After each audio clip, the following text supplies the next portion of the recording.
Control to Rapids. Your ambulance requested mutual aid at Terry's Corners for the EMS call.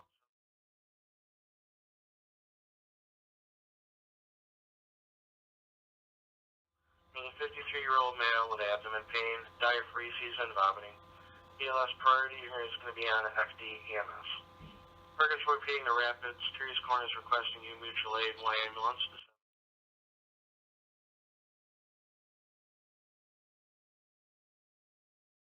53-year-old male, complaining of abdomen pain, diaphoresis, and vomiting.